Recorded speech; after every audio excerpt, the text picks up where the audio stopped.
रहीम अस्सलाम वालेकुम। आज हम जमात दहम के बाब अव्वल कुरान मजीद व हदीस नबी के चैप्टर जीन हदीस नबिया सल्लल्लाहु अलैहि वसल्लम का बाकायदा आगाज़ करेंगे। अज़ीज़ तलबा, इस सबक में टोटल 10 अहदीस मुबारका हैं जिसकी ट्रांसलेशन आपके सबक में आपसे पूछी जाएगी। आपको हर आयत का, हर हदीस का तर्जुमा अच्छी तरह से ज़बानी याद होना चाहिए और इसको दुरुस्त इमला के साथ आप तहरीर कर दें। इसकी तशरीह लिखने की ज़रूरत नहीं होती क्योंकि वो नहीं पूछी जाती, मगर फॉर द सेफ साइड अगर आप, क्योंकि इस मरतबा जमात नहम के फ़ाइनल पेपर्स में लाहौर बोर्ड के इम्तहानों में सबक अहादीस नबी की तशरीहात भी पूछी गई हैं। अगर आप चाहते हैं कि इस सबक की तमाम अहादीस मुबारका की तशरीहात, तो हम आपको इसके नोट्स भी प्रोवाइड कर सकते हैं, और अगर आप चाहते हैं कि मैं आपको वीडियो में इसका लिंक शेयर करूं तो आप मुझे कमेंट में आगाह करें। हदीस नंबर 1 की जाने बढ़ते हैं। इसमें नबी करीम सल्लल्लाहु अलैहि वसल्लम ने ताउन का जिक्र करते हुए इरशाद फरमाया, ये इस अजाब का बचा हुआ हिस्सा है जो बनी इसराइल के एक गिरोह पर भेजा गया था। जब किसी ज़मीन, मुल्क या शहर में ताउन हो जहाँ पर तुम रह रहे हो तो वहाँ से ना निकलो, और जब वो किसी ऐसी ज़मीन में फैला हो जहाँ तुम ना रहते हो तो वहाँ ना जाओ। इसका ये तर्जुमा आपको कंप्लीट याद होना चाहिए। आपने इनमें से इसको याद करने का तरीका ये होता है कि हदीस को 2 से 3 दफ़ा रीड आउट कर लीजिए और इसमें कुछ पॉइंट्स के हिंट्स अपने जहन में रखिए ताकि आप तर्जुमा सही तरह अटैम्प्ट कर सकें।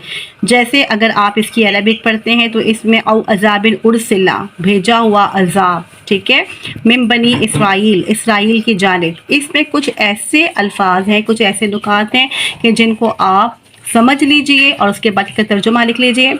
इसी तरह हम बढ़ते हैं सेकंड हदीस की जानिब। इसकी हम ट्रांसलेशन पढ़ेंगे। वो अल्लाह तुम्हारे लिए पसंद करता है कि तुम इसकी इबादत करो और इसके साथ किसी को शरीक ना करो, और सब मिलकर अल्लाह की रस्सी को मजबूती से थाम लो और फ़िरक़ों में ना बटो। और वो तुम्हारे लिए क़ील क़ाल, इट मीन्स फजूल बातों, कसरत सवाल और माल ज़ाया करने को नापसंद करता है। आपने इस हदीस की ट्रांसलेशन जहन में अरबिक पढ़कर ऐसे रखनी है कि यहाँ देखिए, यहाँ पर ये एक इतनी कॉमन हदीस है जो हम जूनियर क्लासेस में बच्चों को पढ़ाते रहे हैं। व अंत अतसिमु बिहब्लिल्लाहि जमीअन वला तफर्रकू, और अल्लाह की रस्सी को मजबूती से थाम लो और तफर्रके में ना पढ़ो। तो बच्चों, इस हदीस में कुछ मेन पॉइंट्स को आप जहन में रख लीजिए ताकि जब ये हदीस आपसे अगर पूछी जाए तो इन पॉइंट्स को पढ़कर आपको याद आ जाए कि आपने कौन सा तर्जुमा लिखना है। तर्जुमे के 2 नंबर होंगे, और अगर तशरीह आपसे पूछी जाती है तो उसका से 1 मार्क होगा। उसे आप अपने अल्फाज में भी लिख सकते हैं। अपने अल्फाज में लिखने का क्या तरीका होगा आप मुझसे कमेंट में पूछेंगे तो मैं आपको उसको मज़ीद वजाहत कर दूंगी। थर्ड हदीस की जाने बढ़ते हैं।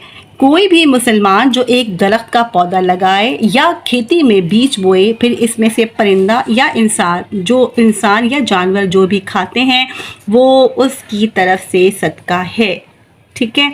यहाँ अगर आप इसका हिंट्स मुझसे पूछना चाहते हैं तो यहाँ देखिए, स्टार्टिंग इसकी हो रही है मामिन मुस्लिमिन, कोई भी मुसलमान, और इसकी आग लास्ट जो वर्ड है वो है बिही सदका, उसकी तरफ से सदका है। तो ये पॉइंट्स हैं मेन। अगर आप इन वर्ड्स को जहन में रख लेते हैं तो आप सही तर्जुमा लिखने के काबिल हो सकेंगे। नंबर 4 की जानिब बढ़ते हैं। जो कोई अल्लाह और आखिरत के दिन पर ईमान रखता हो वो अपने पड़ोसी को तकलीफ़ ना पहुँचाए, और जो कोई अल्लाह और आखिरत के दिन पर ईमान रखता हो वो अपने मेहमान की इज़्ज़त करे, और जो कोई अल्लाह और आखिरत के दिन पर ईमान रखता हो वो अच्छी बात ज़बान से निकाले वरना खामोश रहे।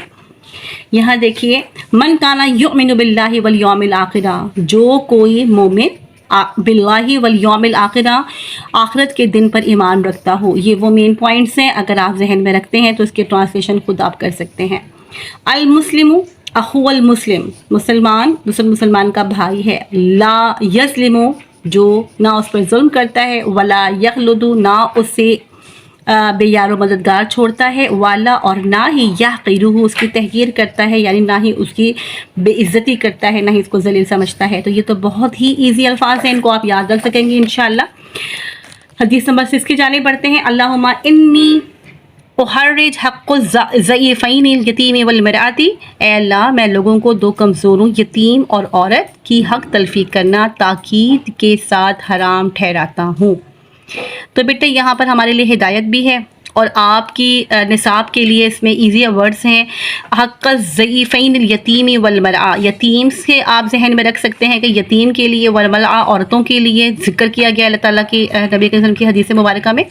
تو اسے آپ ان ہینڈس کے ساتھ یاد رکھ سکتے ہیں. حدیث نمبر 7 کی جانب بڑھتے ہیں. ما امرتکم بہ فخذوہ وما نہیتکم عنہ فانتہوا. جس کام کا میں تمہیں حکم دوں اس پر عمل کرو. وما نہیتکم، اور جس سے منع کروں، عنہ فانتہوا، تو اس سے باز رہو.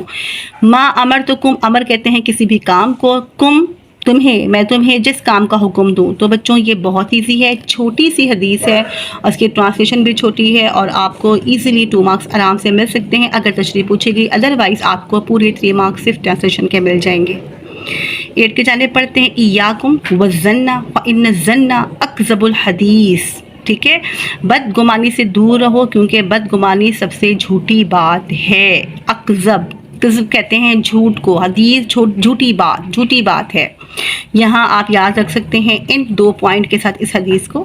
لعنت اللہ علی الراشی والمرتشی، لعنت یعنی اللہ کی لعنت ہے، اللہ کی لعنت ہے، الراشی راشی، والمرتشی رشوت لینے اور دونوں دینے والوں. ان اللہ یرفع بہذا الکتاب اقوام ویضع بہ آخرین. اللہ تعالیٰ اس کتاب یعنی قرآن مجید کے ذریعے بہت سے لوگوں کو اونچا کرتا ہے اور بہتوں کو اس کے ذریعے سے نیچے گراتا ہے. ان اللہ یرفع بہذا الکتاب، اس کتاب کی وجہ سے، اس کتاب کے ذریعے سے. تو بیٹے یہ مین پوائنٹس ہیں، اسے آپ یاد کر لیں تو ترجمہ آپ کے ذہن میں رہ جائے گا اور اس میں آپ کے سالڈ مارکس انشاءاللہ تعالیٰ آ جائیں گے. آئی ہوپ آپ کو تمام احادیث اچھی طرح سمجھ آ گئی ہوں گی. پیج نمبر 7 میں لاسٹ اگر آپ دیکھتے ہیں تو یہاں اسماء الحسنہ موجود ہیں. اسماء الحسنہ آپ کے ٹوٹل 20 ورڈز ہیں جن کے صرف آپ نے عربک کے ورڈز میننگ یاد کرنے ہیں، ترجمہ یاد کرنا ہے. 2 مارکس کا آپ سے شارٹ کوشچن میں اس کے بارے میں سوال پوچھا جائے گا اور یہ وہ الفاظ ہیں جو ہمیں ویسے بھی اسماء الحسنہ کے میننگ ہمیں معلوم ہونے چاہیے بینگ اے مسلم. تو بیٹے یہ 20 ورڈز ہیں، ان کو آپ نے اسماء الحسنہ ہے، آپ نے اس کے ترجمہ اچھی طرح سے یاد کرنا ہے ٹرانسلیشن میں. اس کے علاوہ اس میں سے کوئی شارٹ کوشچن نہیں آتا، صرف آپ کو یہ یاد کرنے اور 3 مارکس کا یہ سوال، ٹوٹل 5 مارکس کا سوال آپ کا اس چیپٹر میں سے آتا ہے. تو یہ بہت امپورٹنٹ چیپٹر ہے، اسے آپ سمجھ لیجیے گا. آئی ہوپ آپ کو میری ویڈیو اچھی سمجھ آ گئی ہوگی. اگر کسی قسم کی کوئی بھی آپ کو پرابلم ہے، کوئی نقطہ سمجھنے میں کہیں کوئی دشواری پیش آئی ہو تو آپ مجھ سے کامنٹس میں پوچھ سکتے ہیں. اگر آپ کو میری ویڈیو پسند آئی تو اسے لائک اور شیئر ضرور کیجیے، میرے چینل کو سبسکرائب کیجیے اور انشاءاللہ تعالیٰ اگلے چیپٹر کے ساتھ میری آپ سے پھر ملاقات ہوگی. اجازت دیجیے، اللہ حافظ.